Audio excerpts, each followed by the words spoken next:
Hello again.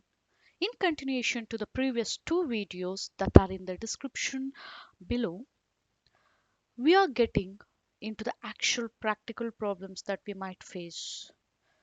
So let's comment the decoding part completely and check the encoding part.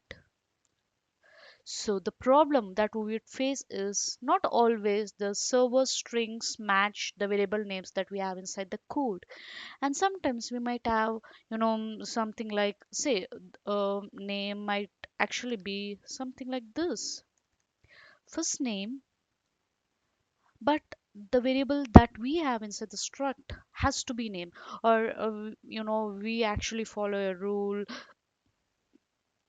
so that we have company, our company name underscore the variable name, company name underscore the price. So we might actually all the time follow some specific rules that will not be able to change all the variables according to the strings that we get from the server. So there is certainly a mismatch here, and this would collapse the code. We'll give it a try. We'll see, we'll print some error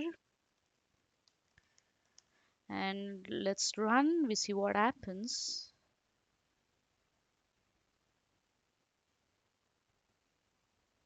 Okay, so this name we just renamed. So company name dot price. Yeah, let's give it a try now. So this should ideally throw an error, some error. Yes, this is what is expected because there is a mismatch in the string that we get from the server and the variable name that we have used. So in such cases, what do we do?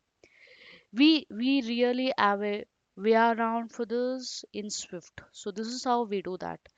We create a private enum called coding keys, and it shall have string and coding key, and it shall have case, okay, come, so case company name underscore name. This shall be equal to whatever we get from the server. So this is a golden rule to be followed here.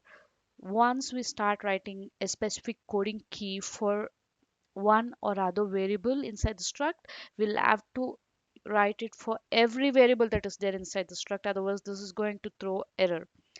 So case, now this is my second variable, and the last variable inside my struct is equal to whatever we get from the server. So this is price.